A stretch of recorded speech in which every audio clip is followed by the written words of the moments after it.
Bismillahirrahmanirrahim. Assalamualaikum warahmatullahi wabarakatuh. Selamat pagi dan salam sejahtera untuk kita semua. Kepada yang terhormat Ibu Kepala Sekolah, kepada yang terhormat narasumber pada siang hari ini Ibu Farida Aryani, dan kepada yang terhormat Bapak Ibu Dewan Guru yang telah berhadir di ruangan ini dalam acara presentasi CGP Aksi Nyata dari Ibu Farida Aryani yang berjudul Diseminasi Budaya Positif di SMP Negeri 1 Busan Hulu. Alhamdulillahirrahmanirrahim. Assalatu wassalamu ala asyrafil anbiya'i wal mursalin wa ala alihi wa sahbihi ajma'in, amma ba'du. Puji syukur kehadiran Allah Subhanahu wa taala yang mana telah memberikan kesehatan, rahmat dan hidayah sehingga kita dapat berkumpul di sini pada siang hari ini. Tak lupa pula salawat serta salam kita haturkan kepada junjungan kita Nabi besar Muhammad SAW bersama kerabat dan sahabat yang telah mengantarkan kita dari kegelapan hingga zaman yang penuh cahaya. Kemudian untuk membuka acara pada siang hari ini, alangkah baiknya kita awali dengan doa. Kepada Bapak Jainuri kami persilakan.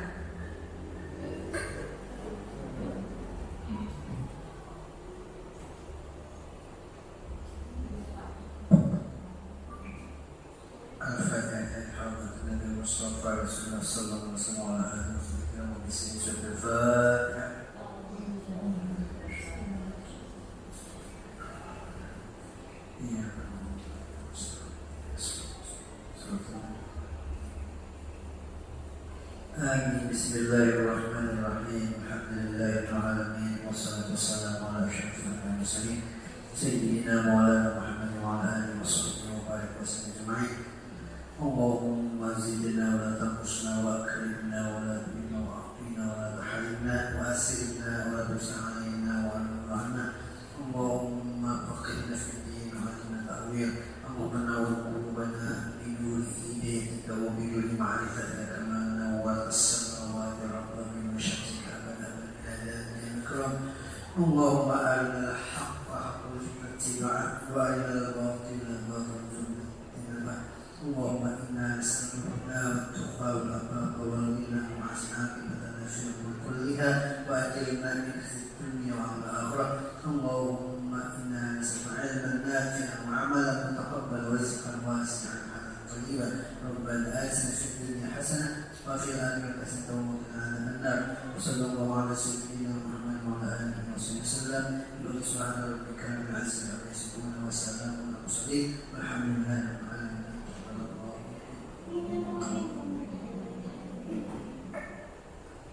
Baik, acara selanjutnya yaitu sambutan dari Kepala Sekolah SMP Negeri 1 Busan Hulu. Kepada Ibu Misnawati kami persilakan. Ya, terima kasih kepada Pak Acara. Assalamualaikum warahmatullahi wabarakatuh. Selamat pagi dan siang. Ya alhamdulillah, rabbil alamin, wassalatu wassalamu ala asyrofil anbiya'i wal mursalin sayyidina Maulana wa ala alihi wa sahbihi ajma'in, amma ba'du. Ya terhormat CGP Ibu Farida Aryani yang membawakan materi pada hari ini ya. Nah, yang kami hormati Bapak Ibu Dewan Guru ya. Alhamdulillah, puji syukur kembali kita panjatkan kepada Allah Subhanahu wa taala, Tuhan yang Maha Esa, yang mana pada pagi hari ini alhamdulillah kita kembali diberikan limpahan rahmat, taufik dan hidayah, sehingga kita bisa bertemu kembali di acara penyampaian aksi dari CGP pada hari ini. Nah, hari ini alhamdulillah walaupun cuacanya agak dingin ya, tetapi tidak mengurangi semangat Bapak Ibu untuk hadir ke sekolah untuk melaksanakan kegiatan di sekolah, nah sekaligus melaksanakan kegiatan menghadiri penyampaian aksi nyata dari CGP Bu Farida Aryani SDD pada hari ini. Salam dan salam juga kembali kita sampaikan ke rumah kita Nabi besar Muhammad SAW kepada keluarga beliau, para sahabat umat beliau hingga akhir zaman nanti. Ya baik Bapak Ibu dan terkhusus mungkin CGP ya. Alhamdulillah kita hari ini bisa melaksanakan kemarin sudah kita bisa menyaksikan CGP Pak Trianto ya. Hari ini kita melaksanakan TGP Ibu Farida Aryani. Nah, kita sangat bersyukur di Solo kita ini ada 2 TGP ya.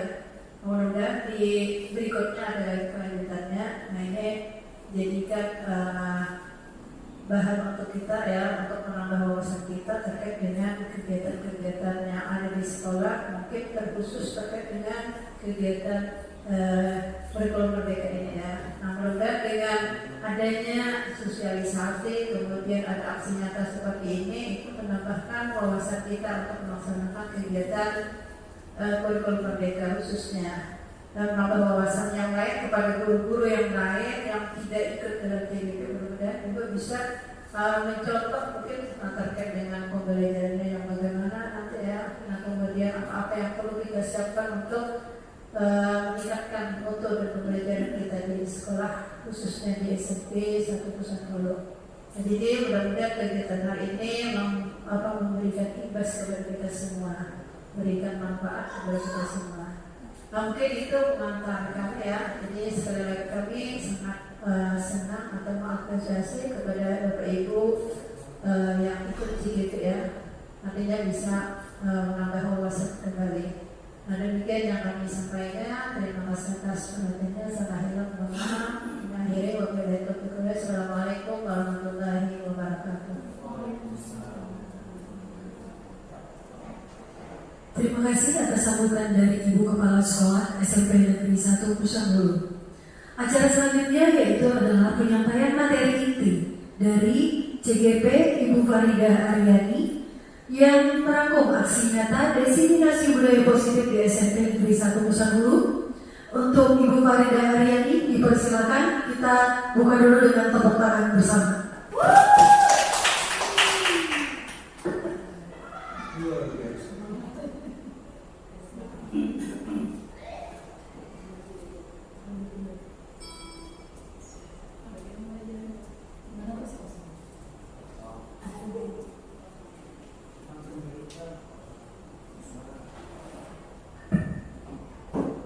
Assalamualaikum warahmatullahi wabarakatuh.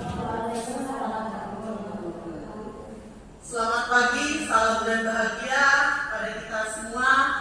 Sebelumnya saya mengucapkan terima kasih kepada Bapak Ibu yang telah menyempatkan waktunya pada hari ini untuk mengikuti acara saya tentang aksi nyata modul 1.4, yaitu diseminasi budaya positif di SMP 1 Pusat Hulu. Mungkin kata diseminasi ada yang beberapa sudah pernah mendengar atau ada yang pernah belum mendengar hal tersebut.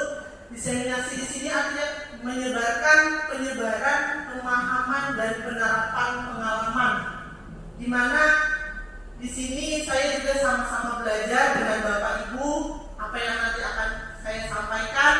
Kemudian ada ibaratnya pepatah mengatakan jangan melihat siapa yang menyampaikan, tapi lihat apa yang orang itu sampaikan. Mau itu orangnya baik atau orangnya buruk, tapi yang kita lihat adalah apa yang dia sampaikan. Kita ambil sisi positifnya dan kita tinggalkan sisi negatifnya.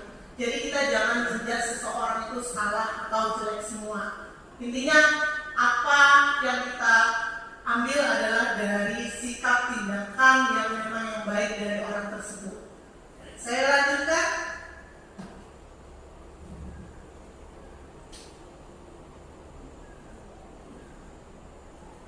Karena tadi judulnya adalah diseminasi budaya positif, maka di sini pastinya sekolah kita sudah ada melaksanakan yang namanya budaya positif.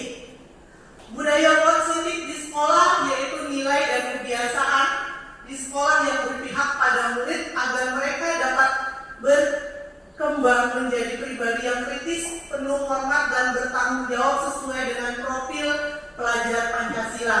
Dan alhamdulillah sekolah kita sudah melaksanakan budaya-budaya positif itu.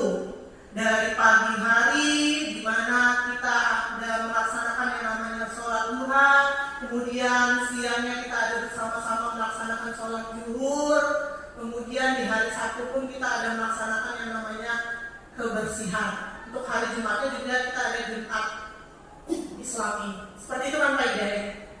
Terima kasih. Sebelum saya lanjutkan ke materi saya selanjutnya, saya ingin Bapak Ibu mengikuti apa yang saya akan. Kita ice breaking dulu, tapi kita juga punya yang namanya yel-yel, yaitu semangat penggerak. Ketika saya mengatakan salam guru penggerak, maka Bapak Ibu jawab tergerak, bergerak, dan menggerakkan. Bisa Bapak Ibu? Oke. Salam guru penggerak. Oke. Sekali lagi ya. Kalimatnya itu adalah salam guru penggerak, maka Bapak Ibu jawabnya tergerak, bergerak, dan menggerakkan. Tergerak, bergerak, menggerakkan. Nah, sudah jelas? Saya ulangi sekali lagi. Salam guru penggerak. Terima kasih Bapak Ibu, berikan tepuk tangan untuk Bapak Ibu. Luar biasa.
sudah saya sediakan di depan.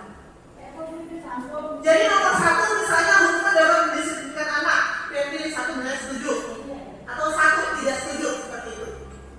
Kemudian yang kedua, pemberian hukuman dengan hal positif seperti membaca atau membersihkan halaman sekolah dapat meningkatkan disiplin anak. Kira-kira menurut Bapak Ibu setuju atau tidak setuju? Kemudian yang ketiga, memberi penghargaan itu dapat meningkatkan motivasi belajar anak. Setuju atau tidak setuju? Jadi kenapa Ibu? Ya, tiga-tiganya langsung dia tuliskan di kertas tersebut. Kemudian silakan Bapak Ibu tempelkan di depan. Jangan lupa berikan namanya Bapak Ibu dulu. Ya, di kertas itu berikan namanya. Jadi saya tahu nanti saya akan membacakan beberapa jawaban dari yang sudah Bapak Ibu tuliskan.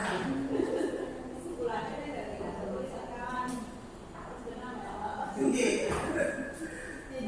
Kalau sudah, silakan Bapak Ibu maju ke depan, tempelkan di depan sini yang sudah saya sediakan. Ya, di sebelah kiri.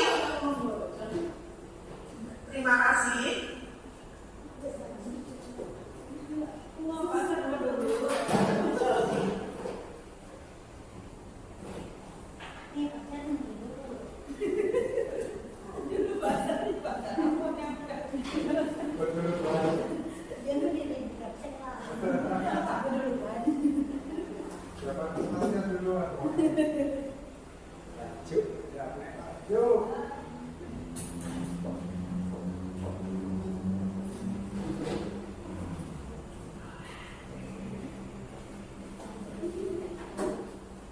Terima kasih Bapak Ibu.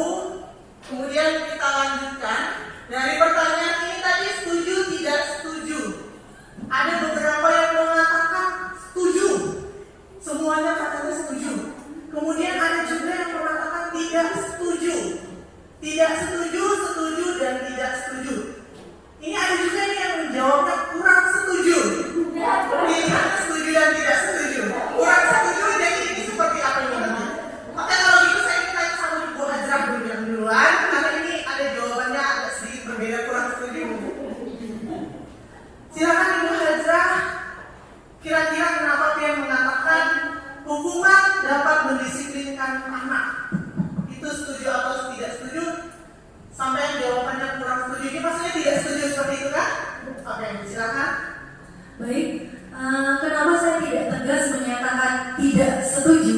Karena pada praktiknya, walau saya tidak setuju, hal itu masih kita lakukan sewaktu-waktu, pada waktu tertentu.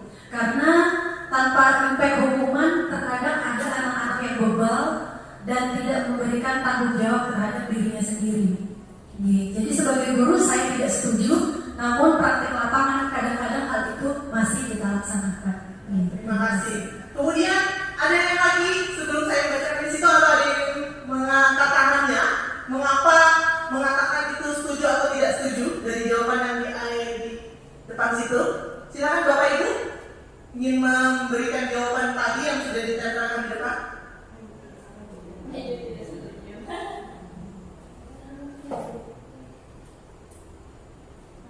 Saya ingin dari bapak-bapak nih, ada 3 bapak-bapak di sekolah kita yang luar biasa.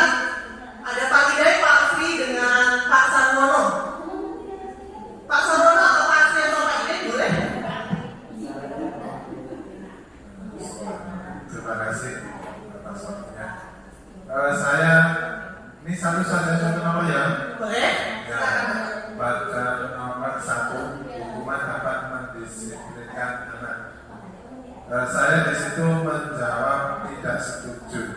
Nah, hukuman ya kalau tingkatannya yang seperti apa? Jadi di situ kan tidak ada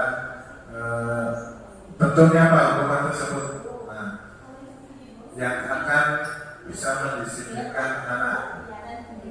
Nah, karena tidak tahu bentuknya, saya takut nanti kalau saya menjawab setuju, ternyata hukumannya berat, sangat memberatkan anak. Nah, saya tidak setuju. Tapi kalau hukumannya sifatnya yang nanti bisa lari ke nomor 2, satu saya intinya tidak setuju. Itu sangat nanti memberatkan anak dan mungkin apalagi yang sekarang dengan undang-undang yang bisa bergerak fisik ya, sampai ke hukuman fisik nanti bahaya. Itu kita tidak boleh lagi. Itu aja, terima kasih. Terima kasih banyak Pak Sarul. Berikan dulu tepuk tangan untuk Pak Sarul untuk Bu Hajra. Kemudian untuk nomor 2 dan 3, adakah yang ingin bisa memberikan jawabannya dan apa alasannya? Ibu Rahayu, silakan berikan jawaban Ibu Rahayu, karena saya lihat di situ jawaban Ibu Rahayu adalah setuju. Tidak setuju. Iya, setuju. Ya, jadi kan yang kedua ini sebenarnya anak dari yang di atas, Bu. Kenapa yang saya di atas bilang tidak setuju? Karena kan hukuman itu tergantung antara positif apa tidak positif. Nah, kalau yang di bawah sudah menjelaskan bahwa hukuman itu positif, ya saya setuju karena kalau memberi hukuman membaca, membersihkan halaman, itu kan memberikan dampak positif juga bagi siswa dan bagi lingkungan sekolah. Oleh sebab itu saya setuju seperti itu. Terima kasih Bu Rahayu. Kemudian sini saya ada melihat nih jawabannya dari Pak Srianto. Beliau menjawab setuju semuanya. Silakan Pak Srianto, mungkin kalian punya alasan kenapa menjawab setuju semuanya. Ya, terima kasih. Untuk jawaban saya kenapa setuju semua, yang pertama berkenaan dengan hukuman. Menurut saya, kalau hukuman itu dilaksanakan di sekolah, itu akan mengintimidasi anak peserta didik. Jadi hukuman tidak boleh dilakukan, kecuali hukuman yang bersifat positif atau membangun karakter peserta didik itu boleh. Yang kedua juga sama, setuju ya?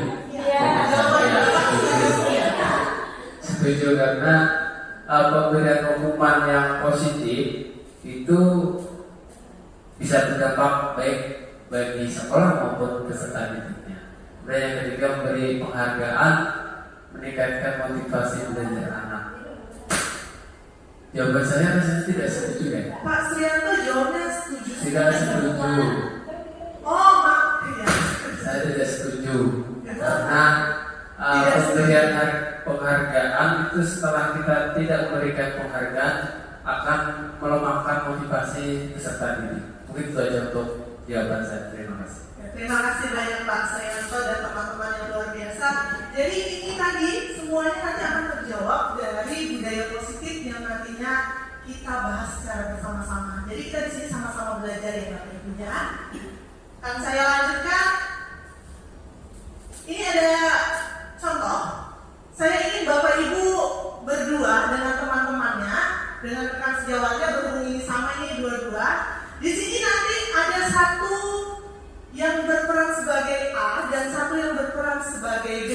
Di sini kita melakukan kegiatan cobalah buka. Nah, namanya cobalah buka. Jadi nanti silakan Bapak Ibu, misalnya Rahayu, Ibu Rahayu dengan Ibu Sia, siapa yang akan menjadi A, siapa yang menjadi B. Tugasnya adalah yang A itu tugasnya mengepalkan salah satu tangannya. Kemudian Anda bayangkan bahwa Anda menyimpan sesuatu yang berharga. Jadi misalnya ini Bu Rahayu punya sesuatu yang berharga di tangannya, kemudian dikepalkan oleh Bu Rahayu. Ibu Nur Asia berusaha untuk membukanya. Coba silakan Bapak Ibu praktekkan dengan teman di sebelah Bapak Ibu. Kemudian kira-kira apa nih, ada benda sesuatu misalnya nih yang sesuatu berharga.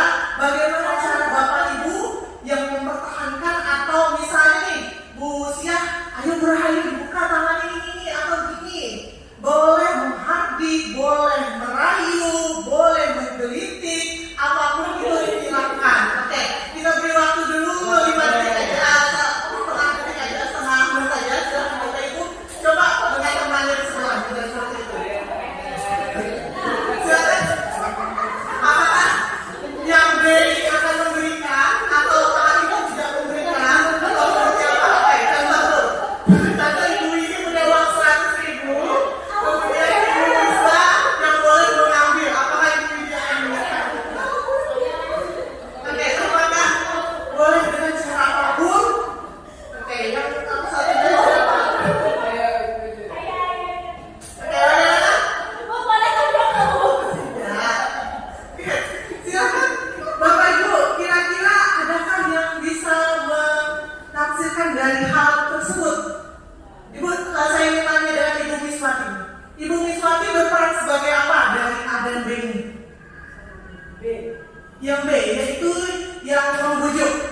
baik-baik, mungkin dengan kesadaran diri Bu Wiji sendiri dia akan membukakan kepalan tangannya tadi. Terima kasih Bu Wiswati. Berikan tepuk tangan untuk Bu Wiswati. Kemudian di sini siapa yang berperan sebagai A? Yang sebagai A, angkat tangan, Bapak Ibu ada? Oke, Bu Rahayu. Kira-kira apa yang Bu Rahayu lakukan sebagai A? Apakah seperti apa? Silakan berikan jawaban. Oke, Ibu Rahayu berusaha menjaga dengan baik. Kemudian apa lagi? Habis itu ya jangan dikasih model kayak apa kan nggak boleh dikasih. Kan saya. Ya, jadi Bapak Ibu, ini yang A pasti akan mempertahankan yang ia miliki, sedangkan yang B pasti akan berusaha mengambil apa itu yang dimiliki oleh A. Seperti itu juga Bapak Ibu anak didik kita. Peserta didik kita itu kurang lebih seperti ini. Di mana di sini terlihat dari perubahan paradigma teori kontrol atau ilusi kontrol, di mana si A tadi adalah sebagai seorang murid dan B tadi adalah seorang guru. Ketika itu terjadi, tidak mudah kita untuk ibaratnya meminta anak itu langsung iya. Dia pun pasti punya alasan. Yang pertama adalah ilusi guru mengontrol murid. Kita ini guru pasti dianggap ibaratnya selalu paling benar. Kemudian anak itu kadang kita mengatakan selalu ada yang salah. Ketika mereka berbuat salah, langsung kita kadang menjudge mereka salah. Sebenarnya tidak seperti itu. Kemudian kedua, ilusi bahwa semua penguatan positif itu efektif dan bermanfaat. Yang ketiga, ilusi bahwa kritik dan membuat orang merasa bersalah dapat menguatkan karakter. Tidak seperti itu hanya sebuah ilusi. Kemudian yang keempat, ilusi bahwa orang dewasa memiliki hak untuk memaksa. Ini mungkin karena kita terbiasa sebagai orang dewasa, bukan hanya sebagai seorang guru, sebagai orang yang memang mungkin umurnya lebih tua. Ketika ada seorang peserta didik ini mereka melakukan kesalahan, kita itu merasa itu memang salah. Karena apa? Mungkin salah satunya adalah karena kita ini merasa sudah pernah berada di umur mereka. Jadi kita itu merasa ibu dulu pernah kayak gitu. Jadi pasti kita melakukan salah. Padahal belum tentu. Artinya semua orang itu punya kontrolnya masing-masing.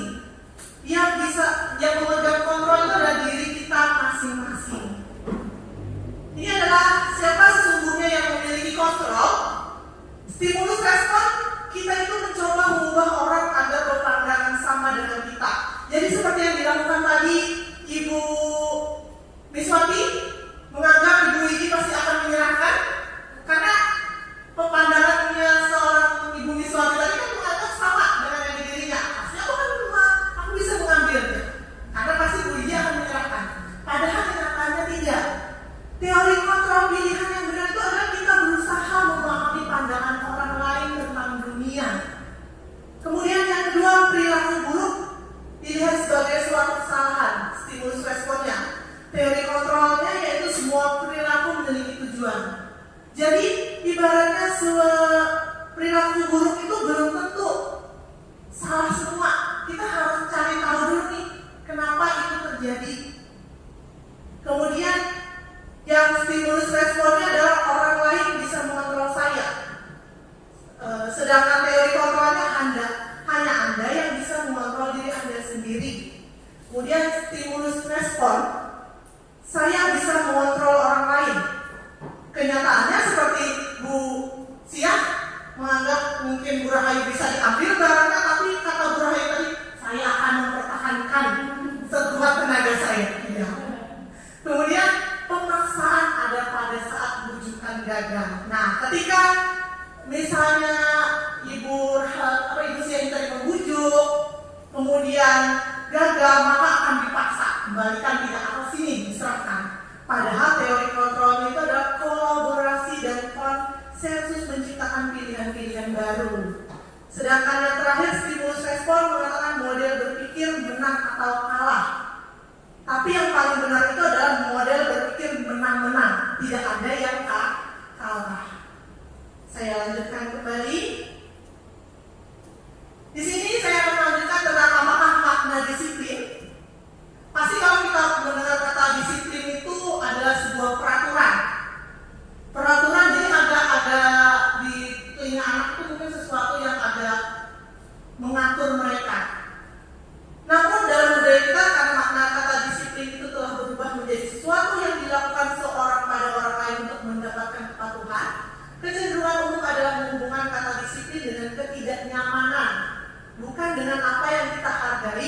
pencapaian suatu tujuan mulia. Ada nilai-nilai kebajikan universal, yaitu sifat positif manusia yang merupakan tujuan mulia yang ingin dicapai setiap individu. Nilai tersebut bersifat universal, di mana setiap perilaku perbuatan memiliki suatu tujuan. Jadi tadi yang kita anggap buruk belum tentu buruk, Bapak Ibu. Bisa jadi dia punya alasan, kemudian bisa jadi itu baik. Jadi apapun itu kita harus melihat dari segala sudut pandangnya. Nilai-nilai kebajikan yang sesuai dengan profil Pancasila yang juga sudah kita laksanakan di sekolah kita, dari beriman bertakwa kepada Tuhan Yang Maha Esa, berakhlak mulia, kemudian adanya mandiri, bernalar kritis, berkebinekaan global, bergotong royong, dan kreatif. Oke. Saya lanjutkan. Selanjutnya nanti akan saya jelaskan tentang teori motivasi, hukuman, dan penghargaan, juga restitusi. Sekarang saya ingin Bapak Ibu sambil tebak-tebakan, kemudian bukan tebak-tebakan, saya lebih kepada meneruskan kalimat, kita bermain sebentar, di mana Bapak Ibu dengarkan saya. Nanti kita bermainnya adalah tentang makanan. Makanan, misalnya makanannya itu apa saja boleh. Misalnya Pak Idai nanti saya tunjuk, sebutkan satu makanan. Contohnya Pak Idai, satu makanan. Apam, oke. Satu makanan apam. Maka kita ambil kalimat terakhirnya, kata huruf terakhirnya adalah huruf M. Maka nanti yang saya tunjuk, lanjutkan makanan apa itu dari huruf terakhir dari temannya. Sudah siap Bapak Ibu? Salam burung bergerak. Terima kasih Bapak Ibu. Saya akan mulai. Silakan dari Ibu Eli. Sebutkan satu makanan Ibu Eli. Donat. Oke, lanjutkan Ibu Sia. Oke, lanjutkan Pak Sri. Oke, apa lagi makanan kok?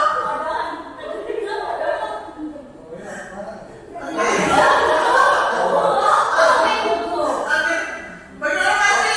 Makanan kok?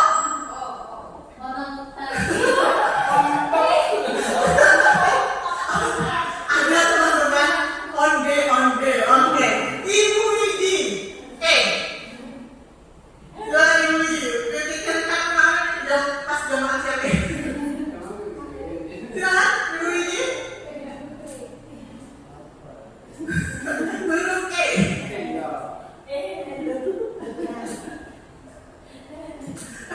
Ada dapat Bapak Ibu?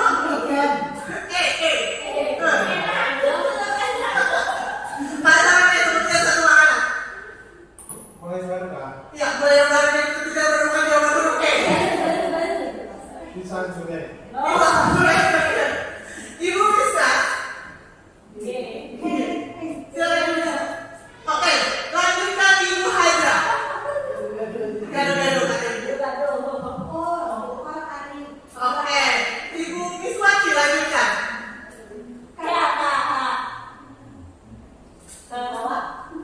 Oke, Pak Suyanto lanjutkan. Mas Ella, silakan lanjutkan.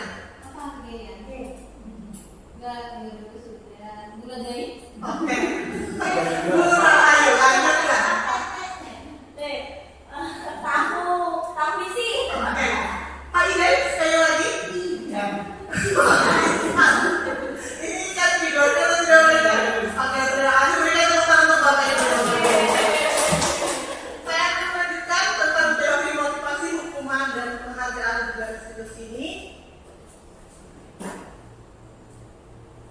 Dalam teori motivasi perilaku manusia, itu untuk menghindari ketidaknyamanan atau hukuman. Kemudian yang kedua untuk mendapatkan imbalan dari orang lain. Jadi apa yang akan saya dapatkan apabila saya melakukan, maka itu adalah teori motivasi untuk mendapatkan imbalan dari orang lain. Seharusnya itu kita adalah untuk menghargai diri sendiri, karena di sini adalah tujuan daripada yang namanya disiplin positif dari teori motivasi perilaku manusia. Jadi di sini ada yang namanya penghargaan tadi yang kita bahas di awal dari pertanyaan tematik. Beberapa teman tadi menjawab, memang jawabannya setuju, kita boleh memberikan penghargaan kepada anak didik. Tapi kenyataannya sebenarnya kita itu tidak diperbolehkan memberikan penghargaan. Ada yang tahu Bapak Ibu kira-kira kenapa alasannya penghargaan tidak diperbolehkan? Ada yang tahu tidak? Ibu Iji silakan.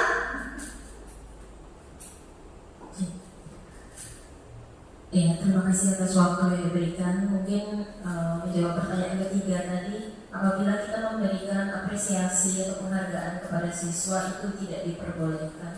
Ditakutkan siswa itu terpacu untuk melakukan sesuatu itu karena penghargaan tersebut. Jadi tidak murni atas kesadaran dirinya. Jadi ya, dia melakukan sesuatu mungkin disiplin, mungkin berprestasi dan segala macamnya itu karena mengharapkan penghargaan itu. Iya. Itu. Terima kasih Ibu Wiji, benar sekali. Jadi sebenarnya kita itu tidak diperbolehkan dalam memberikan yang namanya penghargaan. Kenapa demikian? Karena kita pernah tidak memikirkan anak yang tidak mendapatkan penghargaan. Apa yang terjadi dengan psikologi mereka? Pernah kita pikirkan tidak? Apalagi ini yang ada ranking 1, kita memberikan ada ranking sebenarnya 1, 2, 3. Kita pernah memikirkan tidak ya anak-anak rankingnya tuh 30, 28, 29. Kemudian ada juga tuh waktu ulun sekolah dulu, itu kelasnya itu diklasifikasikan. Biasanya kelasnya yang A, B, C, D, E, F, G, gitu kan Bu? Nah, biasanya yang A ini kelas apa kira-kira Bapak Ibu? Di kelas-kelas unggulan. Kalau kelas yang G, kira-kira kelas seperti apa? Ya, jadi itu ketika kita mungkin mengajar di kelas A, ini anak-anaknya memang sudah luar biasa. Kemudian yang di kelas G, itu tadi mereka pasti di dalam hatinya merasa, ini kelas yang paling terakhir juga. Pernah tidak Bapak Ibu terpikirkan hal tersebut? Jadi sebenarnya ketika kita memberikan penghargaan kepada anak, itu nantinya bisa menjadi efek kepada anak di dalam dirinya ini. Satu, ketika sudah terbiasa mendapatkan penghargaan, dia tidak bisa mengembangkan pola pikirnya karena dia merasa selalu mendapatkan nilai, punya value-nya sendiri. Dia punya karena dia merasa saya sudah pintar juga nih. Hal paling simpel ini adalah anak saya di rumah. Karena anak saya ini alhamdulillah Bapak Ibu merasa alhamdulillah ranking 1. Karena dia merasa ranking 1, dia pikirnya tidak usah belajar. Alif tidak usah belajar karena Alif ranking 1. Padahal belum tentu dia tidak akan selalu ranking 1. Karena mungkin kita terbiasa memberikan penghargaan kepada anak didik kita, malahan itu bisa membuat mereka tidak menjadi anak yang kreatif. Nah, di sini sebenarnya ada nih bentuk program kebajikan yang harus kita lakukan, apresiasi namanya. Kalau yang pertama kita beri pengakuan secara khusus kepada anak tersebut, kedua beri pengakuan secara pribadi, kemudian beri pengakuan kepada semua murid bergantian. Jadi anak-anak yang nilainya minus, yang jelek ini kita rangkul Bapak Ibu. Karena kadang kita tahu nih yang mana anak yang memang luar biasa dan tidak. Kita kadang yang luar biasa ini kita spesialkan, kita harusnya menggali semua. Berarti pasti bisa menjawab. Sedangkan yang tidak spesial ini tadi, ini harus menjawab berapa supaya kita. Sebenarnya kita memang memberikan pengakuan. Kemudian pengakuan itu secara konsisten. Dan yang terakhir fokus pada proses. Yang kita lihat adalah proses yang mereka lakukan. Tidak semua anak itu pintar matematika. Tidak semua anak pintar IPA, IPS, dan lain-lain. Kita harus menggali potensi yang ada pada anak didik kita. Bisa jadi dia tidak pintar di matematika, tapi dia pintar di bahasa Indonesia. Atau ketika dia tidak pintar bahasa Indonesia, tapi dia pintar dalam akademik lainnya. Misalnya dia pintar bernyanyi, kita arahkan mereka ke jalurnya. Atau anak itu dia tidak suka IPS, tapi dia suka bermain bola. Kita arahkan mereka kemana yang tepatnya untuk anak tersebut. Saya lanjutkan. Ini adalah contoh pengakuan apresiasi kebajikan dari pembuka nilai kebajikan situasinya. Jadi contohnya kemarin saya perhatikan, maka disitu nilai kebajikannya besar sekali. Situasinya pada saat menolong murid baru di kelas kita, itu contohnya. Kemudian yang kedua, saya menghargai. Artinya itu nilai kebajikannya adalah nilai kepedulian.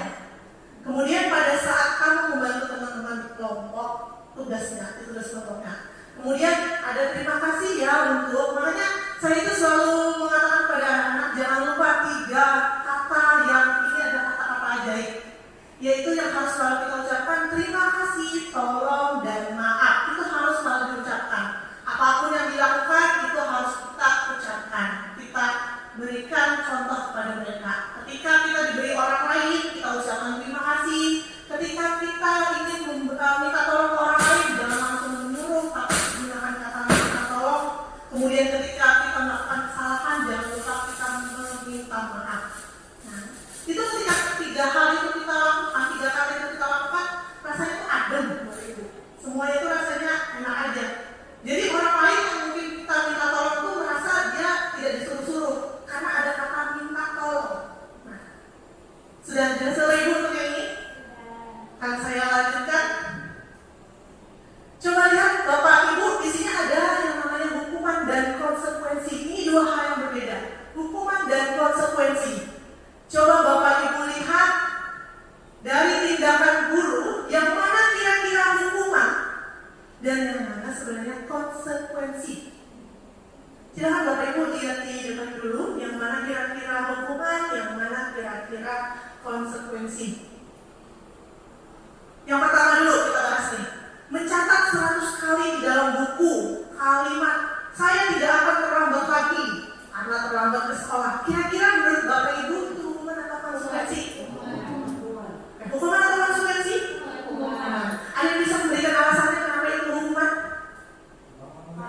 Silakan Pak Sabono.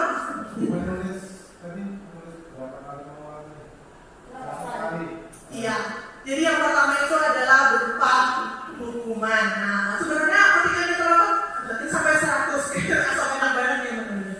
Kemudian yang kedua, lari mengelilingi lapangan basket 2 kali karena terlambat hadir di sekolah. Hukuman. Ya, sepakat semuanya hukuman? Ya.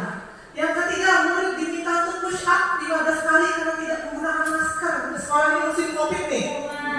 Kira-kira hukuman atau konsekuensi? Hukuman. Kemudian menggantikan kertas tugas teman yang telah dicoret-coret. Apakah itu hukuman? Iya, konsekuensi. Nah, jadi ketika ada anak nih, buku temannya itu dicoret-coret, apakah kita menyuruh dia membersihkan WC?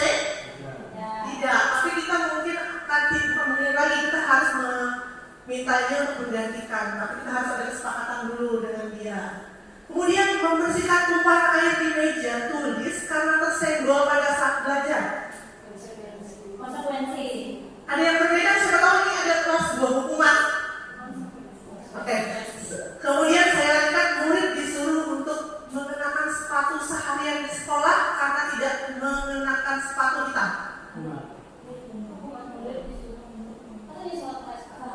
Ya, seharian. Itu hukuman atau konsekuensi? Yang terakhir, lari mengelilingi lapangan basket 2 kali karena terlambat 10 menit untuk pelajaran PJOK. Hukuman atau konsekuensi? Berhubung di sini ada guru PJOK, kira-kira Pak Srianto mengatakan apa? Hukuman atau konsekuensi? Dia lari mengelilingi lapangan basket 2 kali karena terlambat 10 menit untuk pelajaran PJOK. Tapi Bapak Ibu jawabnya apa? Hukuman. Kita lihat. Itu adalah konsekuensi Bapak Ibu. Kenapa dikatakan konsekuensi? Karena di pelajaran PJOK sesuai dengan pelajaran yang saat itu dilakukan.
tersebut.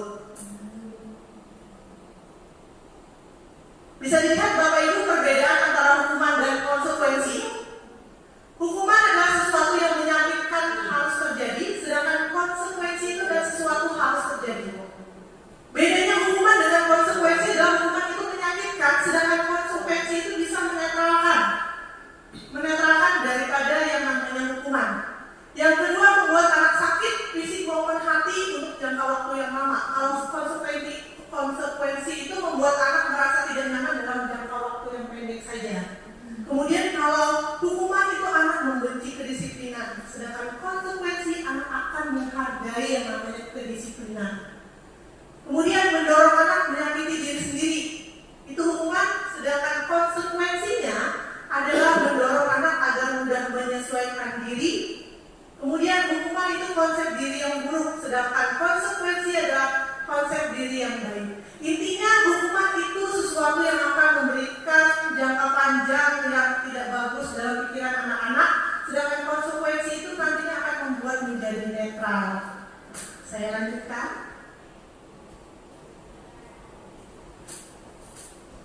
Dan di sini adalah restitusi. Apa itu restitusi?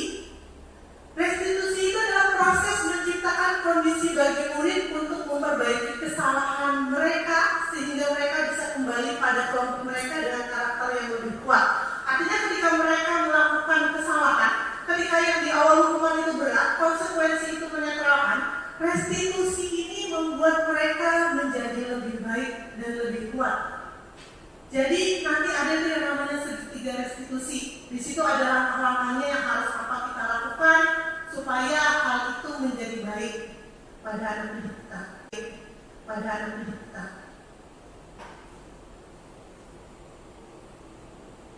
Saya lanjutkan. Ini adalah identitas kegagalan ketika kita menggunakan kalimat hukuman. Sedangkan konsekuensi itu menetralkan, sedangkan restitusi itu akan menjadikan sesuatu yang negatif menjadi sebuah hal yang positif. Kalau hukuman sesuatu yang menyakitkan, sedangkan konsekuensi itu sesuatu harus terjadi, dan restitusi itu merupakan pilihan. Makanya nanti ada di terakhir akan saya jelaskan lagi tentang segitiga restitusi. Jadi kita itu diharapkan sebenarnya berada di posisi sebagai pendisiplin yang restitusi itu, karena itu akan menjadikan sesuatu yang positif yang membuat anak tadi sebenarnya salah, tapi dia akan merasa oh iya seperti ini solusinya. Ada 9 ciri dari restitusi. Yang pertama, bukan untuk menebus kesalahan, namun untuk belajar dari kesalahan. Siapa sih manusia di sini yang tidak pernah salah? Setiap orang pasti pernah salah, dan kita harus cari bagaimana solusinya dari permasalahan itu. Yang kedua adalah memperbaiki hubungan. Ketiga, tawaran bukan paksaan. Keempat, restitusi menuntut untuk melihat ke dalam diri. Kemudian yang kelima, restitusi itu mencari kebutuhan dasar yang mendasari tindakan, karena kita sebagai manusia itu punya kebutuhan dasar dalam hidup kita. Kemudian ada restitusi diri adalah cara yang paling baik. Kemudian restitusi fokus pada karakter bukan tindakan. Yang selanjutnya adalah restitusi fokus pada solusi. Artinya karena tadi hal yang positif, kita itu mencarikan solusinya bagaimana, atau anak itu sendiri yang mencari solusinya.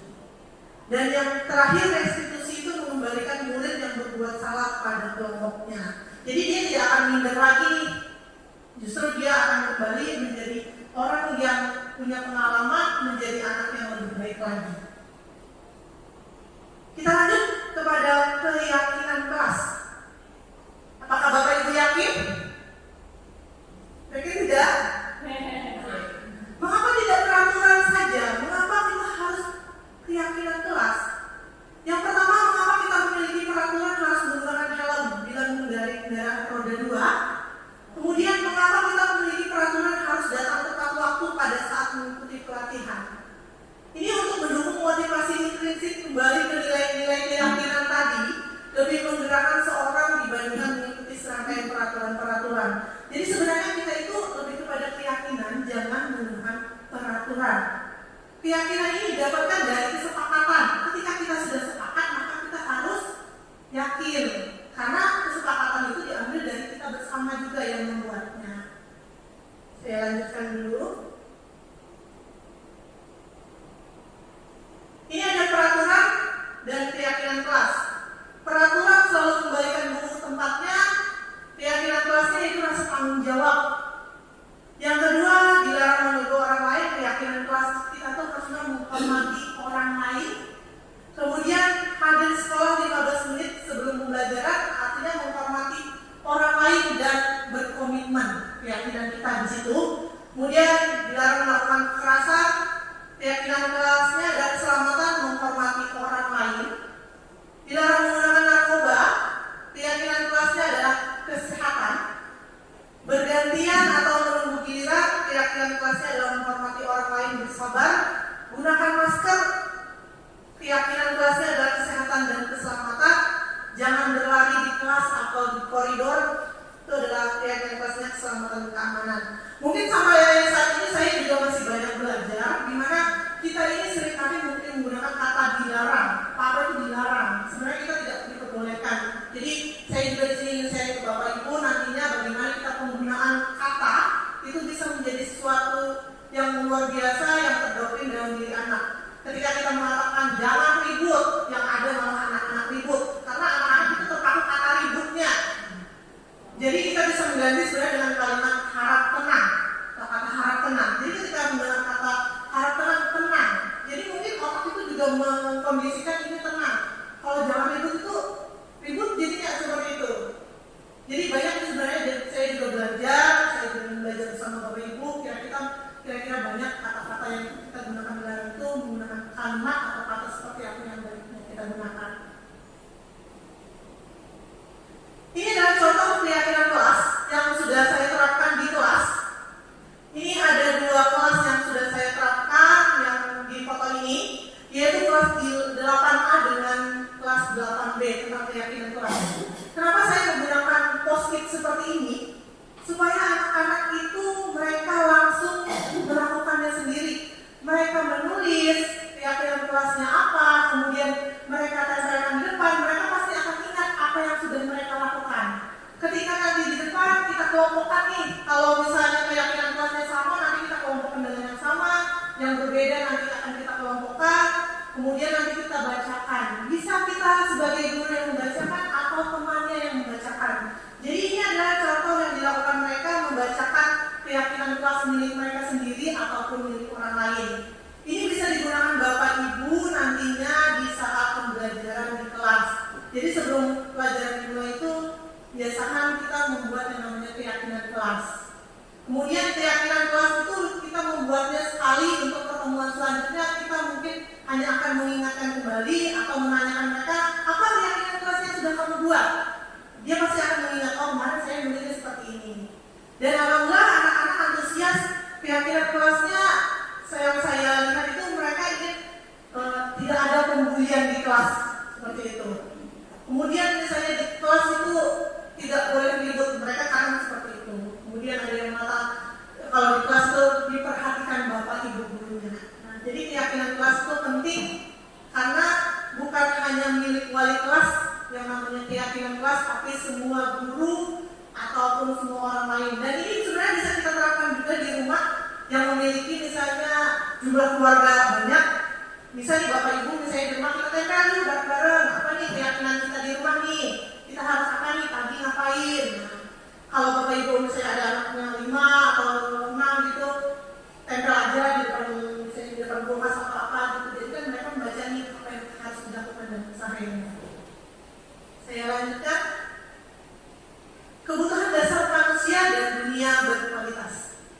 Manusia ini pasti memiliki kebutuhan.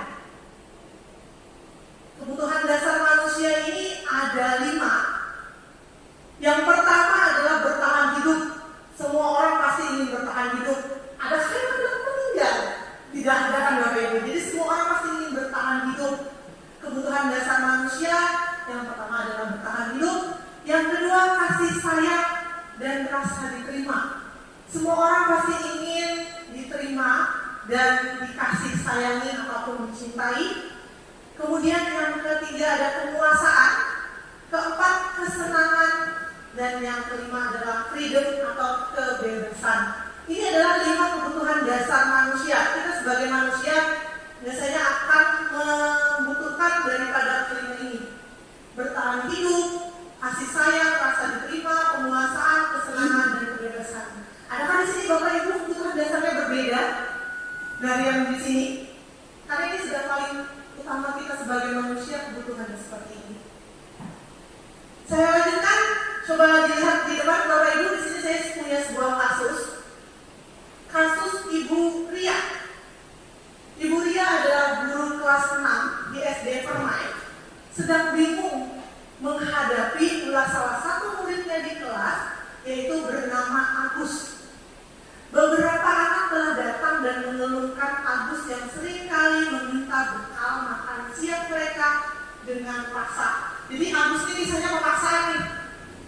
Jika Anda menghadapi situasi seperti Ibu Ria, apa yang akan Anda lakukan Bapak Ibu? Kemudian menurut Anda, kira-kira apa alasan Agus melakukan hal itu? Karena pastinya ada kebutuhan dasar yang dimiliki Agus. Silakan Bapak Ibu, renungkan sebentar, kemudian berikan jawaban Bapak Ibu. Kira-kira apa yang akan Bapak Ibu lakukan sebagai Ibu Ria terhadap kasus yang terjadi bernama Agus? Silakan Ibu Nisa.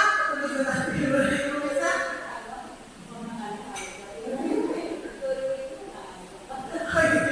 Boleh. Silakan. Coba kita Ibu Rahayu yang dulu lakukan. Ibu Rahayu boleh? Mikrofonnya.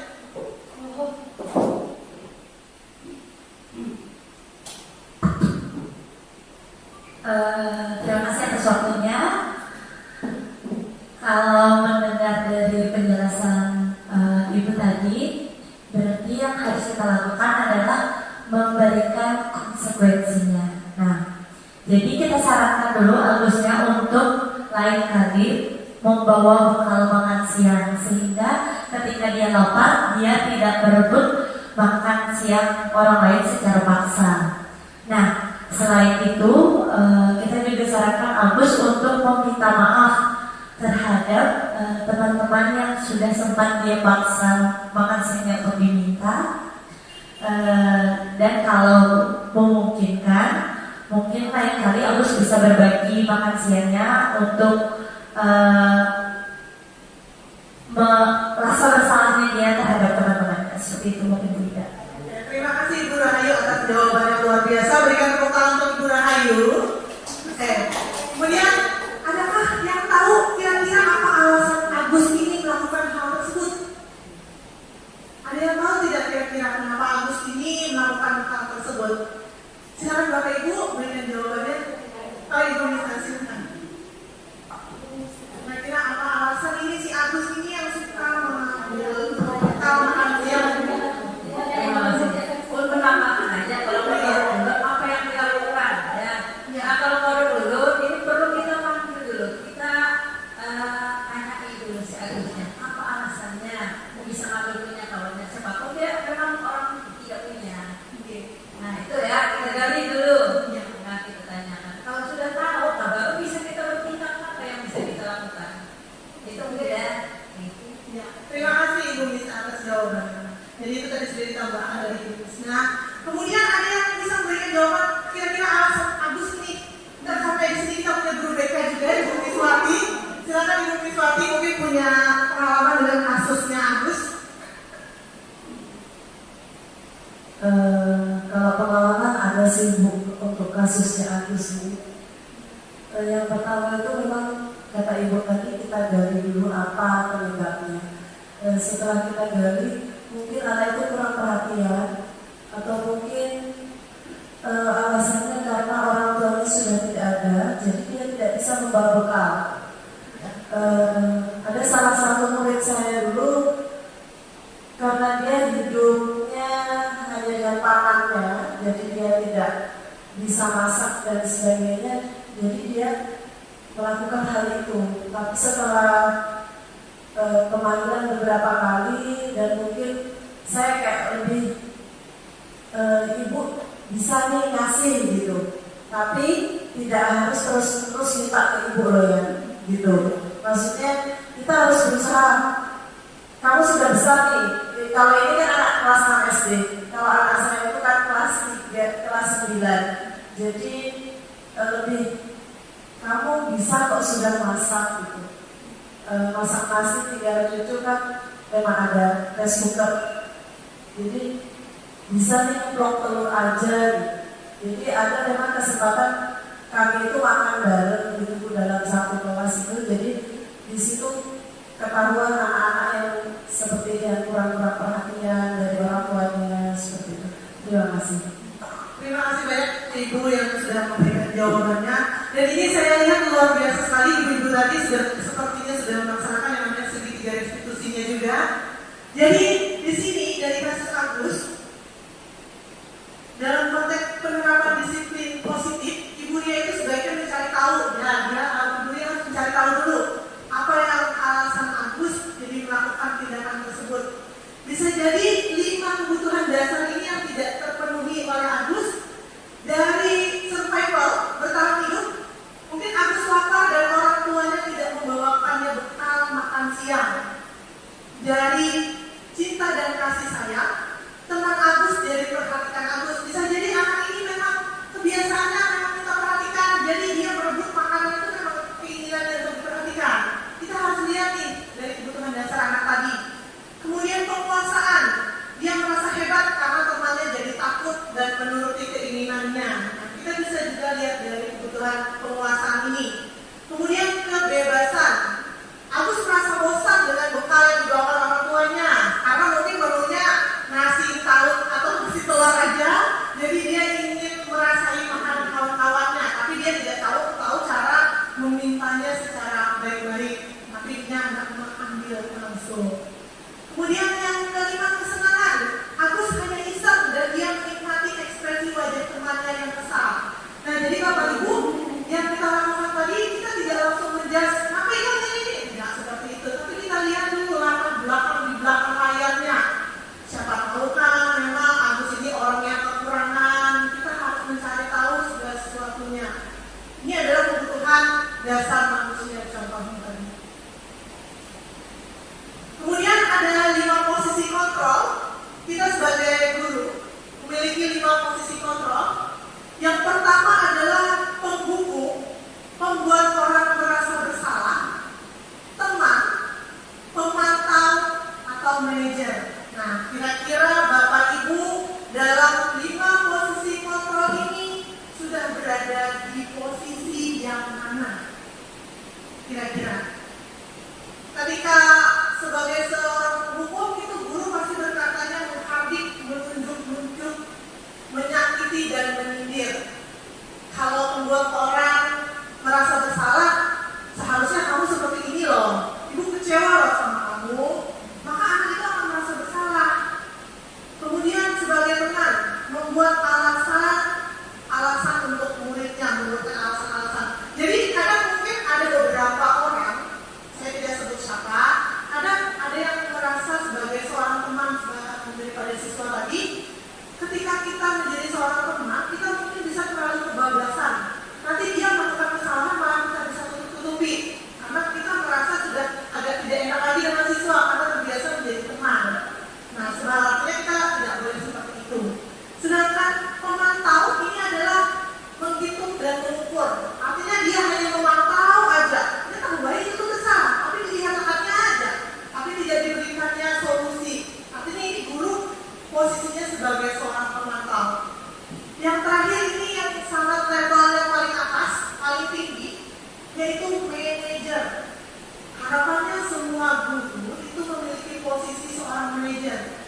sudah ada di posisi manajer. Jadi membuat anak itu berpikir dengan apa yang harus dilakukan. Kemudian kita juga harus menguatkan pribadinya. Kemudian murid meletakkan dirinya sebagai individu yang positif dalam dunia berkualitas. Kemudian bagaimana caranya saya bisa memperbaiki keadaan ini adalah bagaimana caranya saya bisa memperbaiki keadaan. Kalimat yang biasa harusnya diucapkan sama anak. Bagaimana nih caranya? Kemudian mengevaluasi diri, bagaimana cara memperbaiki diri. Coba Bapak Ibu diisi dulu di sini. Saya ingin tahu Bapak Ibu kira-kira sudah berada di posisi apa selama ini. Apakah Bapak Ibu itu sebagai penghukum, membuat orang merasa bersalah, sebagai teman, pemantau, atau sebagai manajer? Silakan Bapak Ibu dengan masing-masing.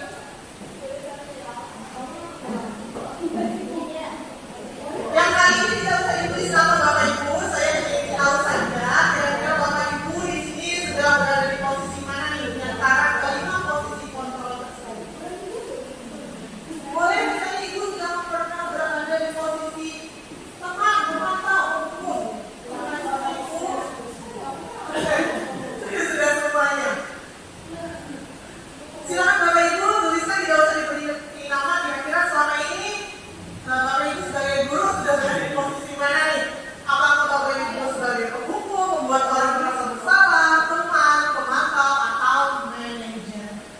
Kalau sudah, boleh ditandakan di depan.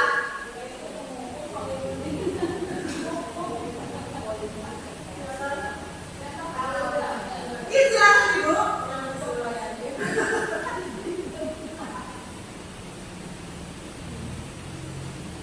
Terima kasih Ibu. Silakan yang lainnya boleh ditandakan kalau sudah. Kira-kira posisi apa yang sudah Bapak Ibu lakukan di sini?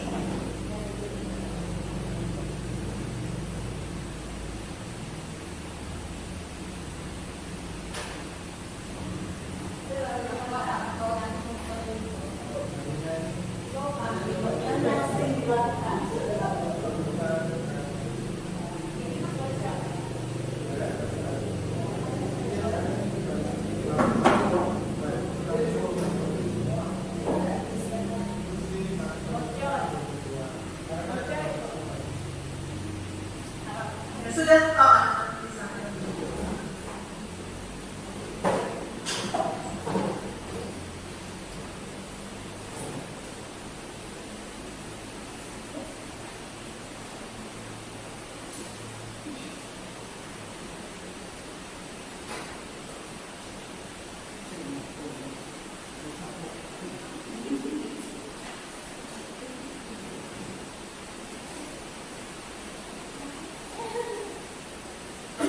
Terima kasih Bapak Ibu atas jawabannya.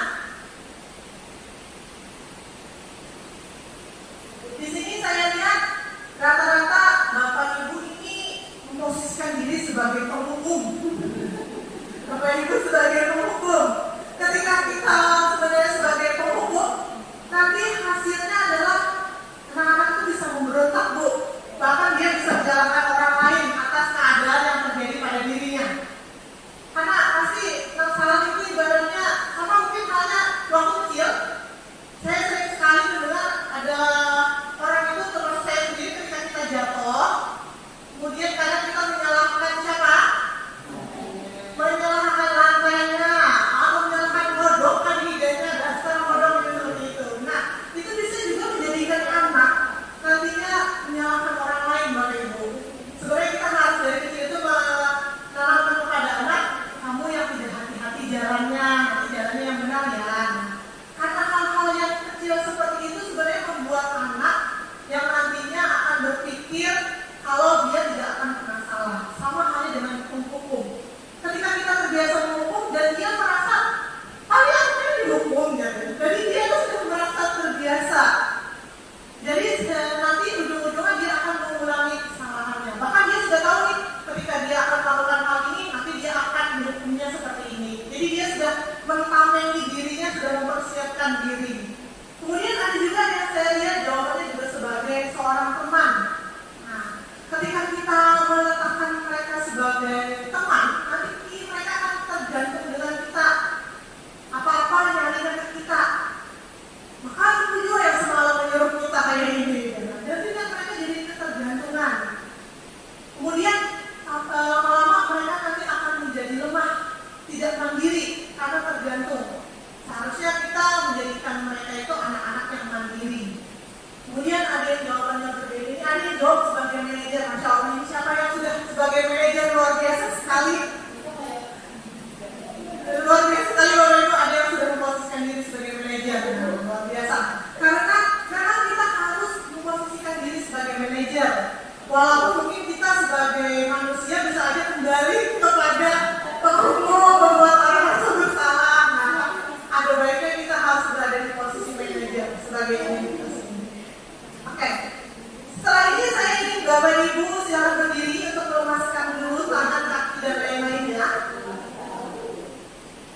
Suaranya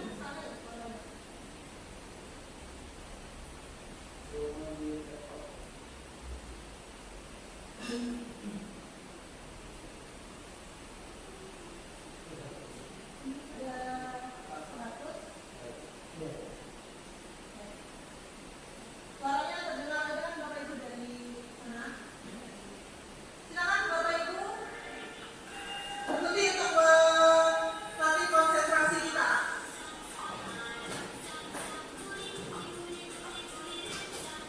Ini nanti akan semakin cepat.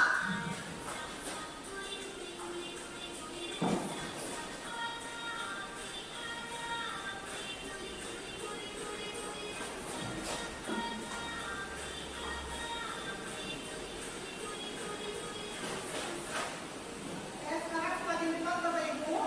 Konsentrasi.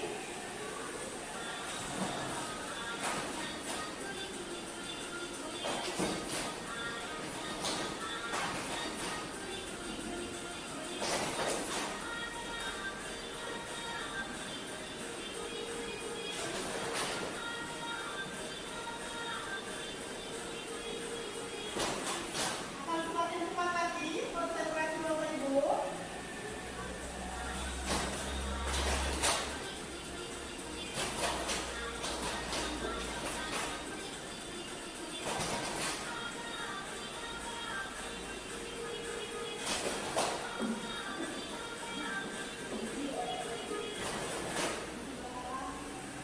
Semakin cepat.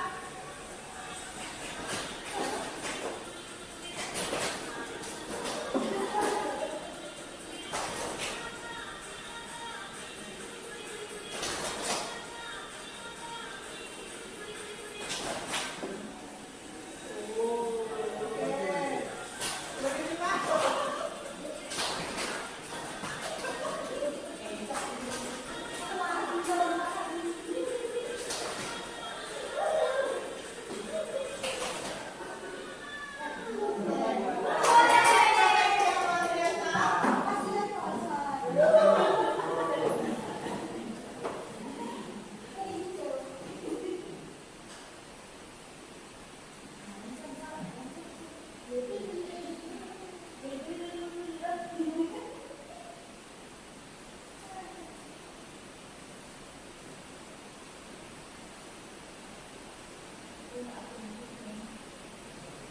Saya lanjutkan kembali Bapak Ibu. Di sini ada tugas Bapak Ibu. Kira-kira dari 5 posisi kontrol tadi, dari pertanyaan-pertanyaan itu siapa yang mengatakan? Apakah itu pemantau? Apakah itu pembuat merasa bersalah? Teman? Manajer? Kira-kira yang mana nih yang tepat atau adalah penghukum? Yang pertama, saya kecewa sekali dengan kamu. Membuat merasa bersalah. Kira-kira apa ini? Membuat merasa bersalah. Iya, itu adalah pembuat merasa bersalah. Di mana itu ada kata kecewa sekali. Artinya kita langsung membuat anak itu merasa bersalah. Bahkan dia tidak tahu nih dia salah atau tidak. Tapi kita langsung mengatakan saya kecewa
jawabannya?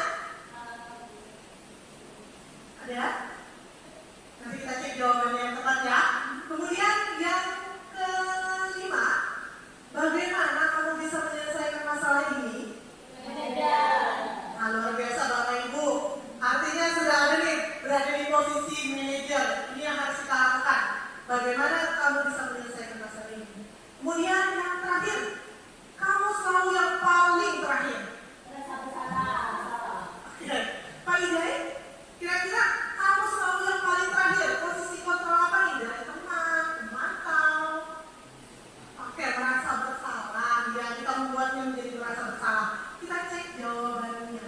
Nah, ini Bapak Ibu. Kamu tidak pernah. Ketika kita mengatakan tidak pernah, maka artinya kita sudah menghukumnya. Kita tidak memberikan pilihan nih. Kamu tidak pernah benar melakukannya. Padahal bisa jadi itu bisa aja benar. Walaupun mungkin hanya berapa persen sekiannya.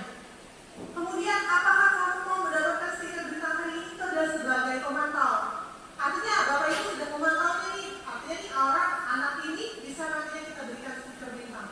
Nah, jadi itu sebagai pemantau. Yang paling bagus adalah posisi sebagai seorang manajer. Saya lanjutkan, ini adalah segitiga restitusi yang merupakan paling luar biasa dan harusnya kita lakukan sebagai seorang guru. Segitiga restitusi ini adalah segitiga yang pertama menstabilkan identitas. Kita harus menstabilkan anak dulu. Dari setiap orang pernah melakukan kesalahan, kemudian kamu butuh satu-satunya, kamu bukan satu-satunya. Yang kedua adalah validasi kebutuhan dan yang ketiga adalah menanyakan keyakinan. Nah, ini adalah contoh menstabilkan identitas di mana kita membuat anak merasa yang merasa gagal karena berbuat salah menjadi positif. Jadi ini ada kata-kata yang bisa kita gunakan untuk menstabilkan identitas anak kita. Misalnya berbuat salah itu hal yang manusiawi. Tidak ada manusia yang sempurna. Ibu juga pernah melakukan kesalahan. Nah, itu adalah menstabilkan. Jadi dia pasti merasa, oh ibunya juga pernah melakukan kesalahan. Tapi bagaimana nanti solusinya? Kemudian kita pasti bisa menyelesaikan permasalahan ini. Kemudian Bapak Ibu tidak tertarik untuk mencari tahu nih siapa yang benar, siapa yang salah. Tapi kita Ibu lebih tertarik bagaimana nih caranya menyelesaikan masalah tersebut. Kemudian kalau kamu menyalahkan dirimu sendiri terus menerus, apakah kamu bersikap baik pada dirimu? Dan ini adalah menstabilkan identitas yang harus kita lakukan sebagai seorang guru. Yang kedua adalah validasi tindakan yang salah. Setelah kita bisa menstabilkan dari contoh segitiga restitusi itu, yang kedua adalah validasi tindakan yang salah.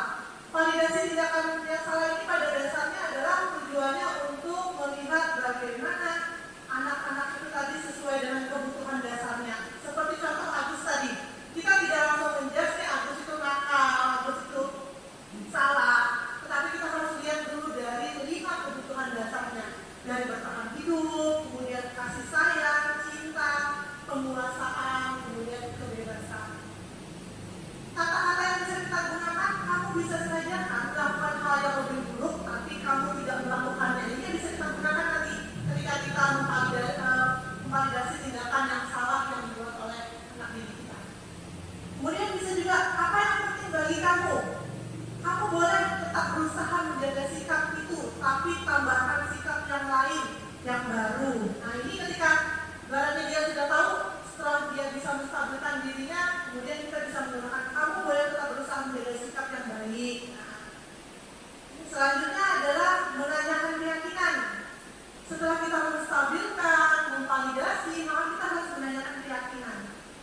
Dengan norma sosial dan nilai yang mendasari manusia untuk berinteraksi dengan orang lain.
dia marah mendatangi gurunya.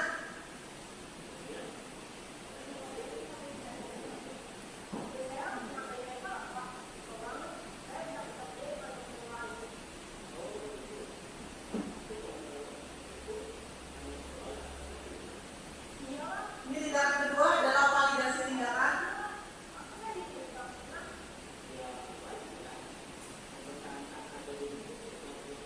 Jadi kita dalam validasi tindakan ini tidak langsung mengatakan kamu salah pemahaman dan teman tidak seperti itu.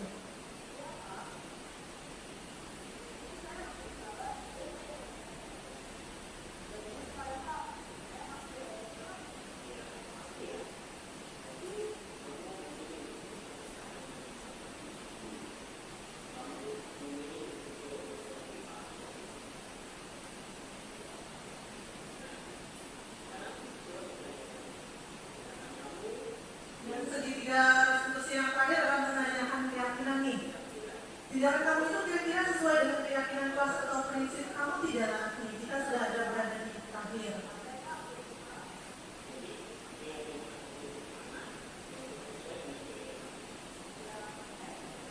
Jadi kita tanyakan kira-kira keyakinan apa nih yang agak tidak sesuai dengan apa yang sudah kamu lakukan. Jadi biar dia menganalisisnya sendiri.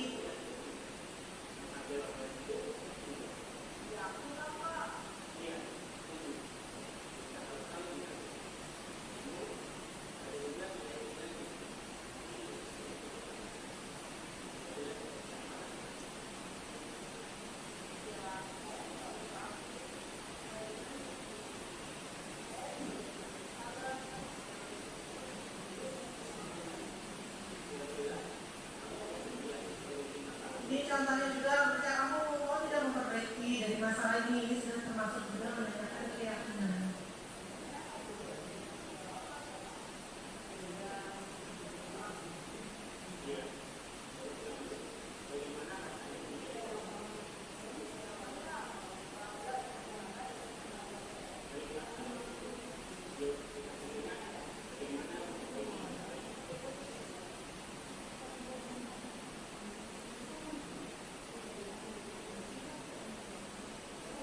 Jadi tadi Bapak Ibu contoh videonya bagaimana kita sebagai seorang guru memiliki posisi sebagai seorang manajer dan sudah bisa menerapkan segitiga restitusi tersebut.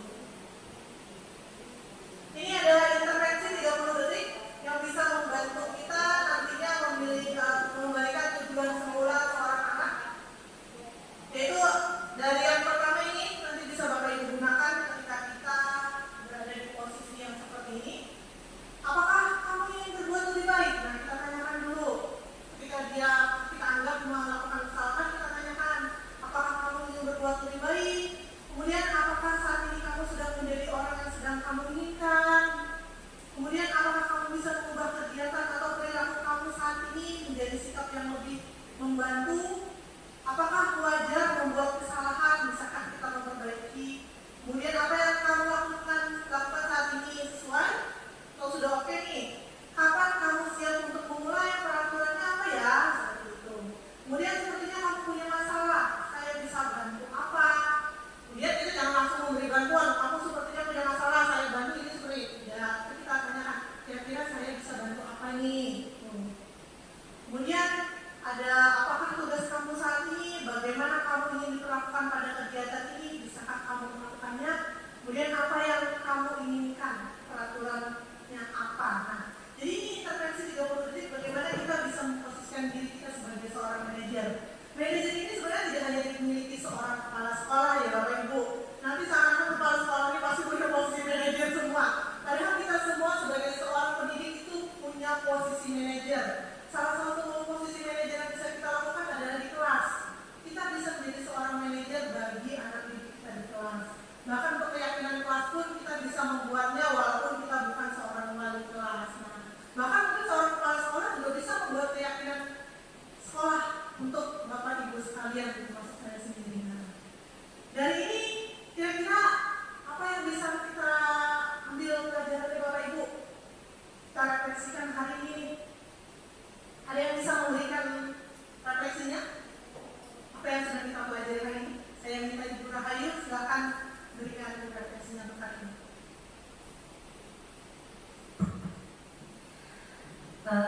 Jadi hari ini saya mendapatkan banyak sekali ilmu dari Bu Ida. Terima kasih untuk ilmunya.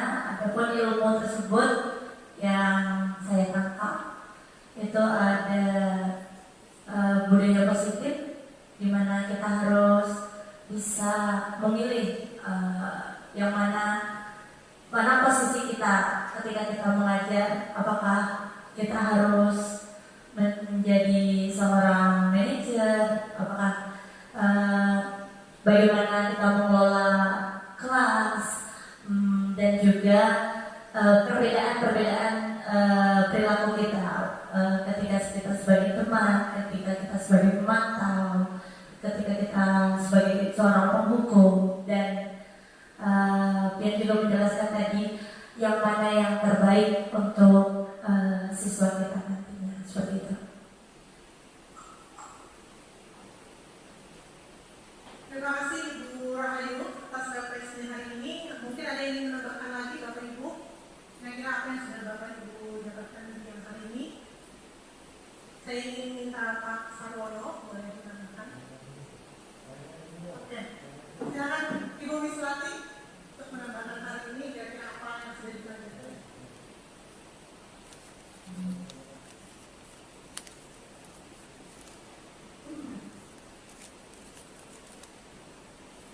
Banyak sih yang kita dapat hari ini,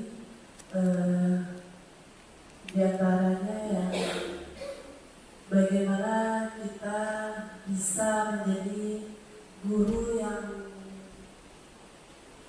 tidak hanya bisa menghukum anak, tidak hanya bisa memberi rasa bersalah kepada anak. Jadi kita bagaimana caranya kita menjadi guru yang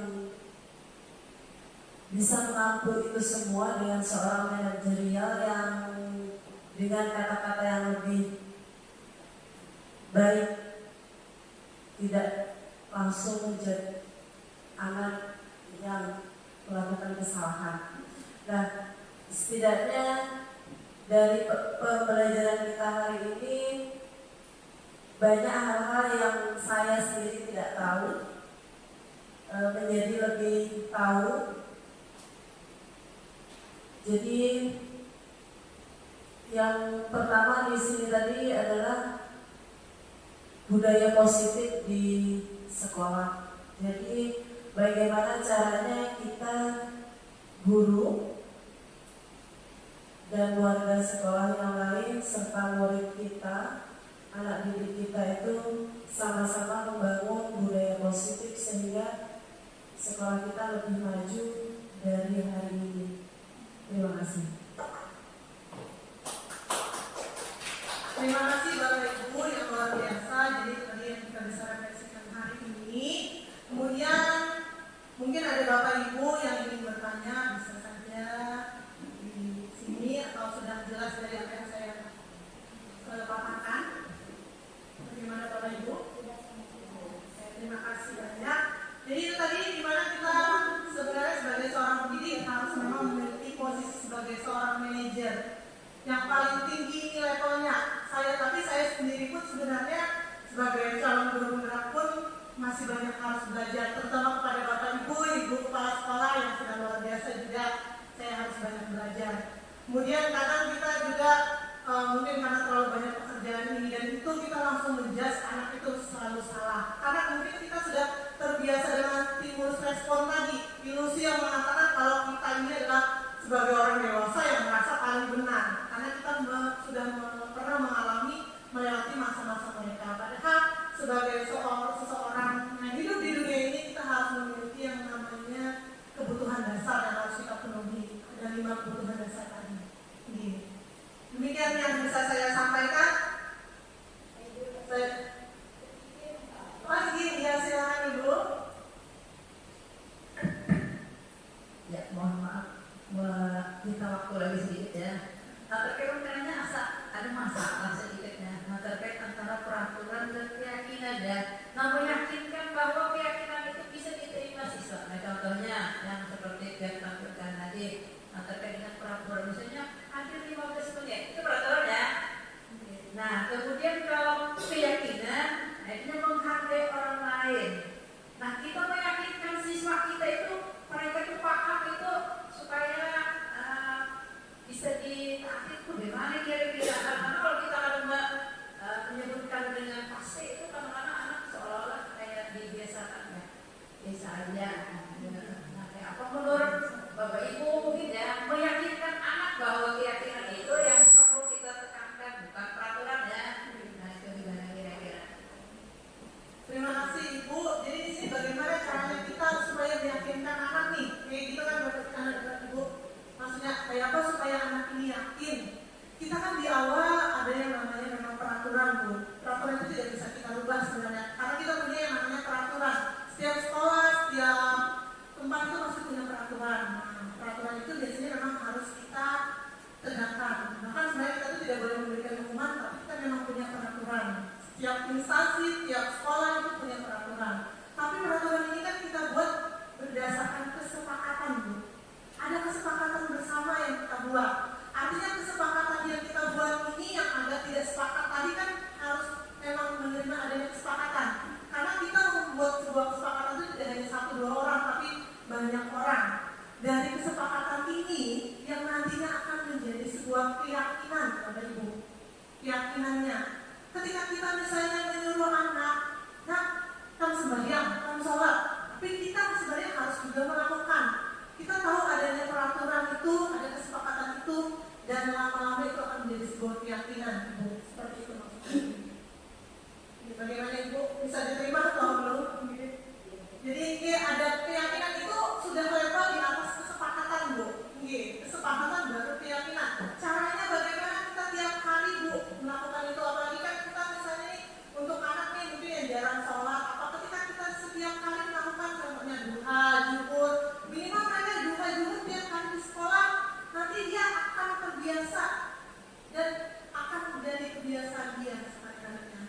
Walaupun mungkin itu di hari libur dia akan melakukan itu karena ada keyakinan di dalam dirinya zuhur yang memang sholat, walaupun memang sebenarnya adalah sebuah kewajiban dia.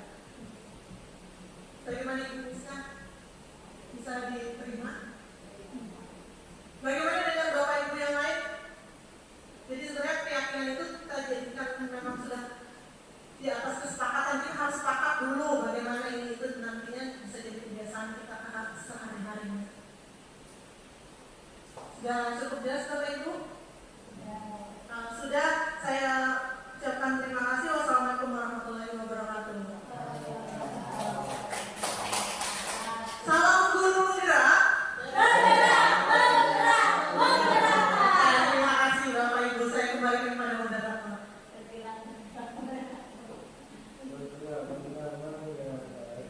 Baik, alhamdulillah.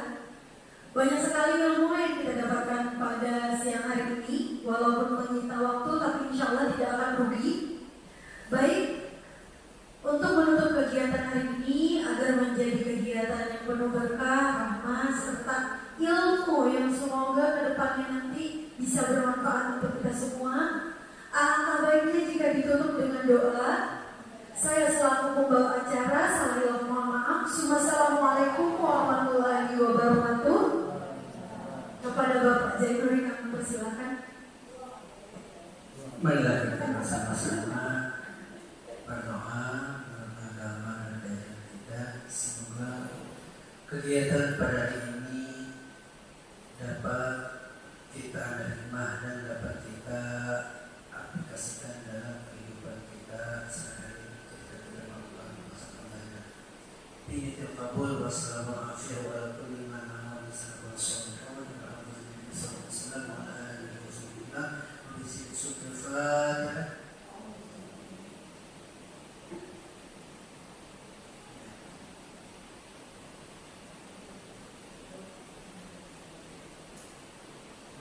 Bismillahirrahmanirrahim. Alhamdulillahirabbil alamin. Wassalatu wassalamu ala asyrofil mursalin sayyidina maulana Muhammadin wa ala alihi washabbihi ajma'in.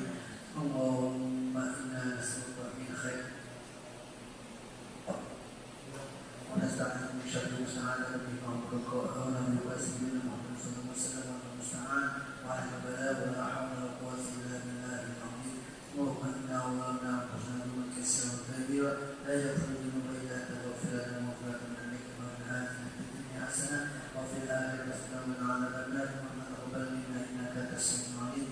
علينا إنك أنت التواب الرحيم. صلى الله على سيدنا محمد وعلى آله وسلم. سبحان ربك رب العزة عما يصفون وسلام على المرسلين والحمد لله رب العالمين.